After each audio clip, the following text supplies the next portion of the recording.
Hi guys, it's Christina with Hitched in GJ. I'm going to be doing a tutorial today on how to make a Birdcage Illusion Veil. This is a tulle birdcage veil. It's not as popular as the Russian netting type style of veil, which is this right here, which I made in one of my other tutorials. But it's becoming a lot more popular, and I actually found one on Etsy, which I'll include a picture of that. That's what I'm trying to recreate.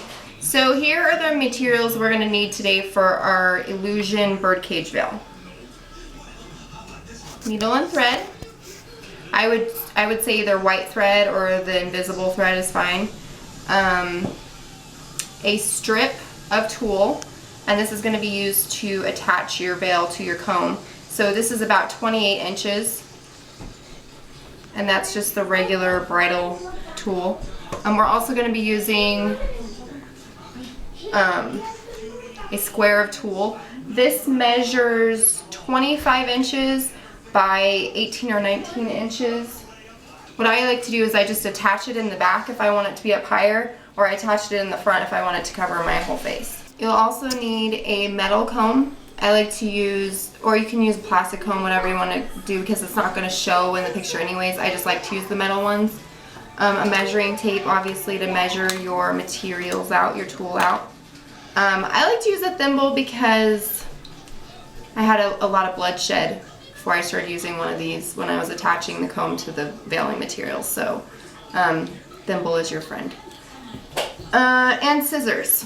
One of the optional materials that you can use is a rotary cutter, and I show this in one of my other videos. It's just something I really like to use, especially when I'm cutting tulle or I'm wanting to round any edges on the tulle. This thing is awesome, but use a cutting board so you don't damage your table.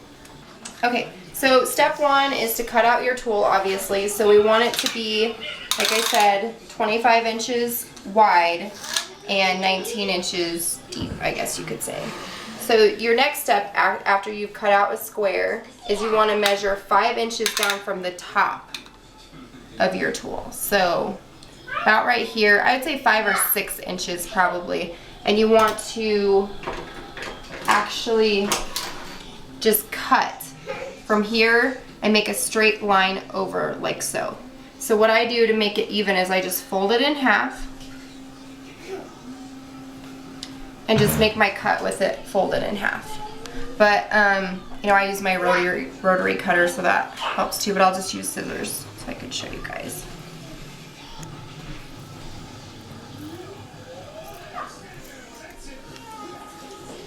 So then you unfold it, and now what we're going to do is we're just going to stitch from this outside corner all the way up and around your tulle, like so, to here.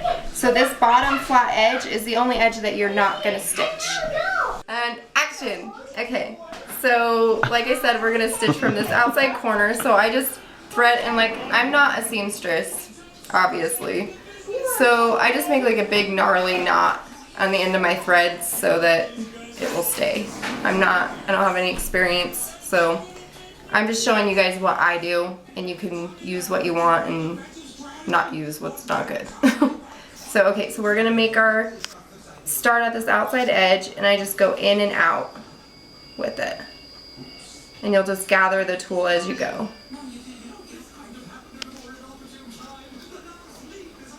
Okay, so I've stitched all around the outside edge of the tulle, and now I have, see, it's just hanging off the edge there. So now we're just gonna really delicately slide this down and gather it. And this stuff is, you know, really easy to tear, so just be gentle when you're pulling it down.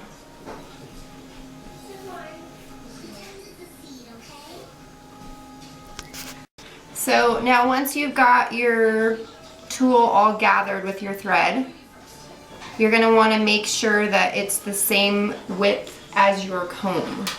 So in a lot of videos they just tell you to pull it tight, and when I was doing it I was pulling it all the way to the end, and it was really like bunched up and weird, and then it didn't sew right to my comb.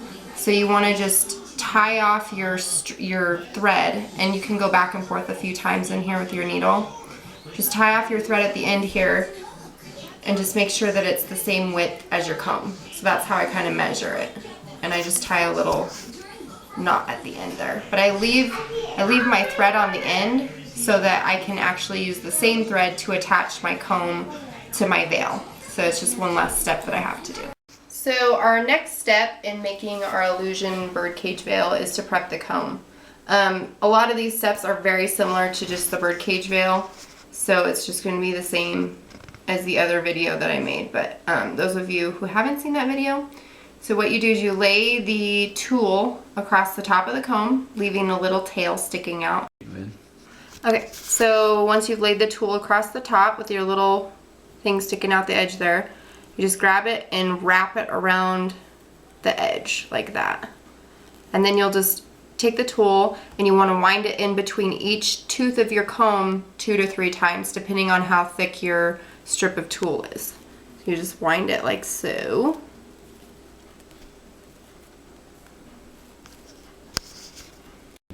And welcome back. We're continuing our winding of the tool around our comb. So now that we're at the end, what we're gonna do, and a lot of people at this point, you can just do a little stay stitch on the end, but I like to do it the easy way if I can. So I just tie, that's why I left the little tail on the end, is so you can just tie a little knot on the end. And you're done. I just tie like a double knot in it and call it good. So, yeah. Okay, so now you just snip the end of after you've tied your knot, you just snip the end of your tool off there.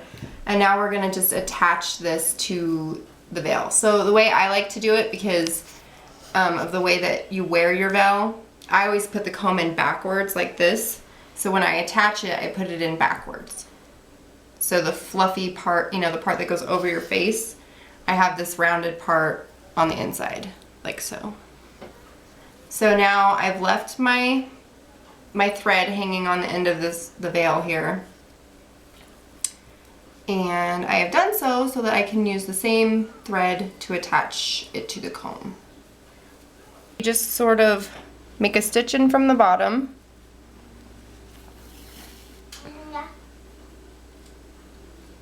Pull it through, and it kind of makes a loop and tightens the excess tulle up. So you just kind of loop it. And I think it's called a whip stitch, and I said this in my other tutorial and I still don't know. So if anybody knows what the stitch is called, please let me know so I can stop saying the wrong thing.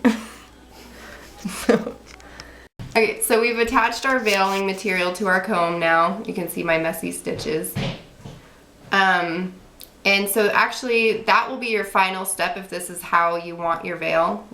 I'll show you. This is the veil that I just made, so you can kind of see. I haven't tried it on yet, so we'll see how it looks. How's it look? Good?